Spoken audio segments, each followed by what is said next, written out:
Hello दोस्तों, नमस्कार। मैं राहुल बोध और आप देख रहे हैं आपका अपना न्यूज़ चैनल क्रांति की मसाल। जैसे कि आपको पता है कि अभी स्कीम में और पूरे जयपुर में चुनावी माहौल चल रहा है। इसको देखते हुए हमारे विजय मानकर जी जो सर हैं, जिनकी जो पार्टी रही है API, जिन्होंने पहली बार मुरलीपुरा स्कीम के अंदर जो टिकट दिया है, अपनी पार्टी का प्रचार किया है, यहाँ से जो एक लेडी सीट निकाल के उन्होंने दी है सूफिया खान को, तो मुरलीपुरा स्कीम के अंदर वार्ड नंबर 16 में आते हैं। तो इसलिए यहाँ पर आज वहाँ से प्रदेश अध्यक्ष जी यहाँ पर पधार चुके हैं। तो मैं उनसे ये जानना चाहूँगा कि अपनी जो ये पार्टी बनाई है विजय मानकर जी ने, क्या उद्देश्य है उनका, और इसी प्रकार से अगर वो अपने जयपुर में राजस्थान में आते हैं तो कितनी जल्द तक ये फैलेगी और लोगों को क्या क्या सहायता मिल सकती है। सर, पहले आपका नाम। जी, मैं doctor Dasharathi Nuniya, Ambedkarite party of India का राजस्थान का मैं प्रदेश अध्यक्ष हूँ। अम्बेडकराइट पार्टी ऑफ इंडिया के जो हमारे राष्ट्रीय अध्यक्ष हैं वो धीमान विजय मानकर साहब हैं, और एक विजनरी पर्सन है जो बाबा साहब के बाद में हमारे इस देश के लिए न केवल SC ST के लिए बल्कि OBC और माइनॉरिटी के लिए और प्रत्येक वर्ग के लिए जो है उनमें काम करने की काबिलियत है, और वो जज्बा है और वो जुनून है। इसके माध्यम से अम्बेडकराइट पार्टी ऑफ इंडिया है वो देश के लोगों की सेवा करना चाहती है। आपने अम्बेडकराइट पार्टी ऑफ इंडिया के जो है गोल्स हैं, उद्देश्य हैं, उनके बारे में जानना चाहा है। तो मैं आपको बताना चाहता हूं कि अम्बेडकराइट पार्टी ऑफ इंडिया इसके 4 मुख्य जो गोल्स हैं, इसके 4 मुख्य उद्देश्य हैं, जिनमें नंबर फर्स्ट है भारतीय संविधान, इसको लागू करवाना। नंबर सेकंड अंतर्राष्ट्रीय मानव अधिकार और कानून यानी international human rights and law, इसको संविधान में इनकॉर्पोरेट करवाना, जो कि वर्ल्ड में अब तक जो है सेकंड और थर्ड जनरेशन ह्यूमन राइट्स हैं वो लागू हो चुके हैं। बाबा साहब ने मूल संविधान में फर्स्ट जनरेशन ह्यूमन राइट्स जब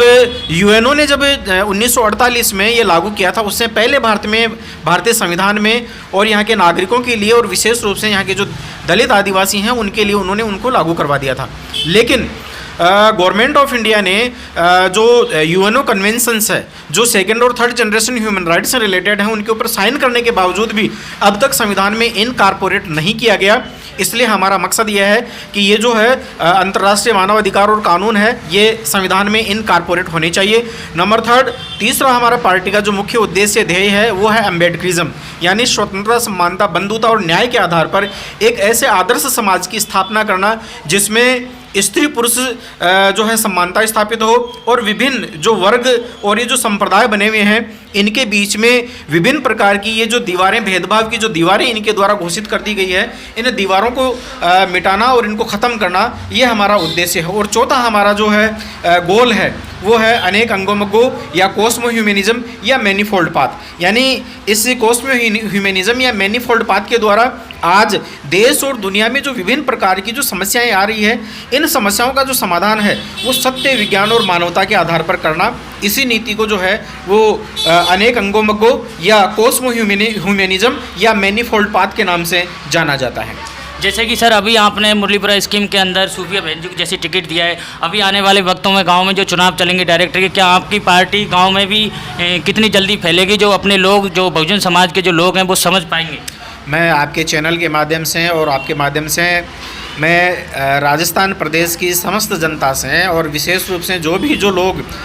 इस विचारधारा को प्रमोट करना चाहते हैं, मैं उनसे विशेष रूप से आग्रह करना चाहता हूं कि अम्बेडकराइट पार्टी ऑफ इंडिया न केवल देश की बल्कि दुनिया की एक यूनिक जो है पॉलिटिकल पार्टी है। ये pan India party movement and organization है, तो इसमें सभी का स्वागत है। और हम आने वाले जो पंचायत समिति और जिला परिषद के चुनाव है, इसके अलावा जो नगर पालिकाओं के जो चुनाव है उनको भी हम ज़रूर लड़ाएंगे। लेकिन हमारे सामने सबसे बड़ी समस्या ये है कि जो चुनाव आयोग है, जो राज्य चुनाव आयोग है, ये कहीं ना कहीं पर भारतीय संविधान को डिनाई कर रहा है, और जो समानता का जो अधिकार है ये उसका पूरी तरह से वोलेशन कर रहा है। तो मैं देश की, प्रदेश की जनता को ये साफ तौर पर कह देना चाहता हूँ कि जब भी लोकसभा, विधानसभा के चुनाव होते हैं तो जो राष्ट्रीय स्तर पर और राज्य स्तर पर जो रजिस्टर्ड पार्टियां होती है उनको उनका रजिस्टर्ड सिंबल मिलता है और उन पार्टियों का जो नाम है वो प्रत्याशी के साथ में आता है। लेकिन राज्य चुनाव आयोग जो राजस्थान है, इसकी सबसे बड़ी जो बदमाशी है, मैं इसको बदमाशी कहूँगा और मैं इसको कुटिलता कहूँगा कि कांग्रेस, बीजेपी जैसी राजनीतिक पार्टियों को एक तरह से अप्रत्यक्ष रूप से फ़ायदा पहुंचाने की इनकी सोची समझी रणनीति है। इस रणनीति के तहत ये लोग क्या कर रहे हैं कि जो भी अन्य जो राजनीतिक पार्टियां चुनाव में को आइडेंटिफाई कर रहे हैं, जबकि संविधान में साफ साफ ये लिखा हुआ है, जो राज्य निर्वाचन आयोग के द्वारा बनाया हुआ जो संविधान है, जो कि इनकी साइट के ऊपर है, साफ साफ उसमें ये लिखा हुआ है कि यदि कोई भी प्रत्याशी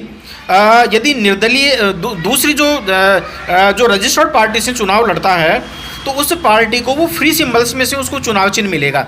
और उसमें कहीं पर भी ऐसा नहीं लिखा हुआ है कि वहाँ पर पार्टी का नाम नहीं दिया जाएगा। लेकिन ये अपनी तरफ से अपने आकाओं को या जो सत्तारूढ़ जो सरकारें हैं, तथाकथित जो सरकारें हैं, जो सांपनाथ और जो नागनाथ है, विशेष रूप से कांसीराम जी, इनके लिए संबोधित किया करते थे कि एक नागनाथ और एक सांपनाथ है। और हमारे पार्टी के राष्ट्रीय अध्यक्ष धीमान विजय मानकर साहब हैं, वो ये कहते हैं कि नाग डसे या सांप डसे, जहर चढ़ना स्वाभाविक है, और यही कारण है कि आज जो है भारत की स्थिति है वो बड़ी दयनीय है। तो इसलिए हमारा मतलब ये उद्देश्य है कि आने वाले इन चुनाव में ये जो फेयर और जो ट्रांसपेरेंट चुनाव प्रणाली लागू हो, ये जनता के दबाव से ही ऐसा संभव हो सकता है। हालांकि हमारे कुछ प्रत्याशियों को तो इन्होंने चुनाव चिन्ह दे दिया, लेकिन बाकी और जगह से जो है इन्होंने चुनाव चिन्ह देने से मना कर दिया। जैसे कि सोफिया खान जी जो है हमारी पार्टी से चुनाव लड़ रही है, अम्बेडकर पार्टी ऑफ इंडिया से चुनाव लड़ रही है, चुनाव चिन्ह भी इनका कोर्ट है, लेकिन इनको जो है इन्होंने निर्दलीय घोषित कर दिया। जबकि हमारे दूसरे अन्य जो प्रत्याशी है वहाँ पर जो है पार्टी का नाम के साथ में जो चुनाव चिन्ह जो कोर्ट है वो उनको जो है वो अलॉट किया गया है। जैसे कि सर अभी विजय मानकर जी ने जो पार्टी बनाई है और इससे पहले जो बसपा पार्टी चल रही है बीएसपी, इससे बहुजन समाज को समझने में आईपीएल कितना वक्त लगेगा? क्या जान पाएंगे ये विजय मानकर को समझ पाएंगे? नहीं, बहुजन समाज समझ रहा है, और मेरा बहुजन समाज से तात्पर्य ये कहना चाहिए कि मूल निवासी समाज कहना चाहिए। और इस मूल निवासी समाज में इस जो है प्लूरल सोसाइटी है, इस प्लूरल सोसाइटी में, इस बहुजन सोसाइटी में या बहुलवादी जो सोसाइटी में न केवल SC/ST, न केवल OBC, न केवल माइनॉरिटी, बल्कि सब समझ रहे हैं। लेकिन इन लोगों का सत्ता के ऊपर ऐसा यानी कि एक तरह से जो कब्जा है वो हो गया है, और इसमें जो मैन मनी मीडिया और माफिया, इनका एक तरह से शिकंजा है वो चहुमुखी ओर है वो स्थापित हो चुका है। तो इसलिए ये प्रॉब्लम है वो विशेष रूप से है कि, लेकिन अम्बेडकर पार्टी ऑफ इंडिया मैंने बताया कि एक यूनिक पार्टी है और ये इसको ज़रूर ध्वस्त करके रहेगी। और हमारे जो प्रत्याशी इस नगर निगम चुनाव में जो पहुंचेंगे, मैं आपके माध्यम से यहाँ की